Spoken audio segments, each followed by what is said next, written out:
Aside from what we see out here with the two kickers, are they being evaluated away from this field? I think it's just like anything in the NFL. Every day is a job interview, whether you're on the field, in the classroom, how you handle those things. So to answer your question, I guess it would be yes. Who's ahead right now? Tony, I'm not going to tell you that. Good try, though. What have you thought of Jabril in the return game so far? Well, I think he's getting.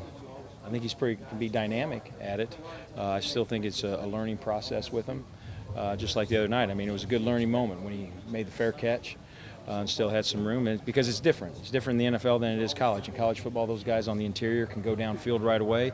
In the NFL, technically, you can't go down until the ball's punted, with the exception of the gunner. So a high hang like that, his clock was probably just going off like they're probably going to be here because that's what he's used to. And that's just something that we're working on breaking. But he has a chance to be a good football player. Somebody's supposed to help him out on the field, saying nobody, or is that up to him? Well, you take a peek at it. He's probably not going to hear anything right there. When it went sold out stadium, big punt, and I'm over on the other side. At times, if he's close to us, we will yell at him and try to give him some information with regards to where those guys at. But when the ball's punted, returners take a peek. They see if they got an opportunity. They know what the call is, and then they go to work.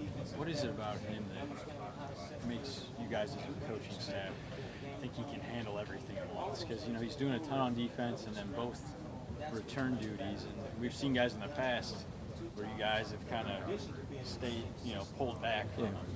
I think he's a good football player. I think that when he was born, there's probably a football right next to him. I mean, it's an innate ability for him. He understands, and his football intelligence is extremely high.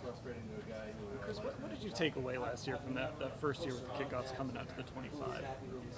Did that change your thinking at all about touchbacks and things like that? I think it does. I think it changes your thought process with regards to, number one, what are the matchups going into the game? Do you think you have an advantage or don't have an advantage?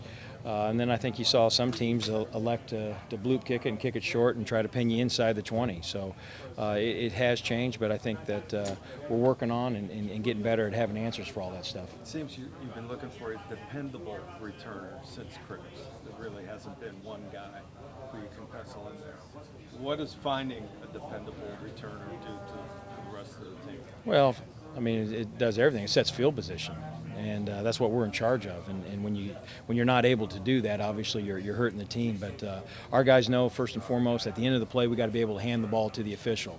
Whether that's being tackled or we go in the end zone, we'd like to hand it to the official. That means we took care of the football.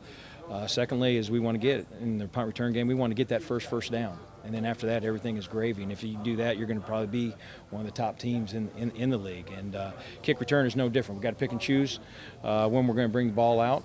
And when those opportunities arise, we've got to take advantage of them. Parkey yesterday said that he was taken aback when the Browns drafted Zane Gonzalez, and it made him want to work even harder to prove people wrong. Do you sense an edge of focus to him? He's been really good. Both guys have been really good, and I think that's what we're building here. This culture is being built on competition, and at every position. And I stated that whether it's at the quarterback position, left tackle, defensive end, kicker, it makes no difference. If there's competition, you're going to get better. You're going to get more game ready a little bit quicker, and I think that's those things are taking place right now. We always focus on the kickers and the returners. Who on special teams are kind of some younger guys maybe who are really standing out when they return on the field? I'll tell you what, they've all worked hard, and we've had them here all spring, and some of the guys we had last year. So our carryover has been a lot faster than what it was a year ago, and I'm excited about that opportunity. To single out one guy, I don't want to do that because each and every guy is working their tails off at trying to make our team, and we kind of go with the philosophy. We want you to make the Cleveland Browns. If you don't make the Cleveland Browns, we want you to make someone else's team. And with that philosophy, every guy is working hard and getting better, and hopefully that'll show up again on Monday. So who's your kicker on Talent? Well, we're looking at Tony. Tony has a poll on 8:50 a.m., so we're going to see how that comes out. They're both kicking fairly well, which is like it sounds like they are. And how do you decide?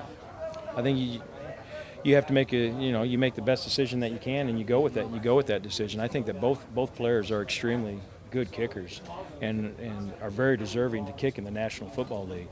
And that's a nice problem to have. and it's good to have that problem. Were you surprised when they decided they were going to draft a kicker, or had they talked about that? No, I'm not surprised by anything. Everything is, like I said, everything is built on competition, Yeah. and you want that competition, so that's not a surprise.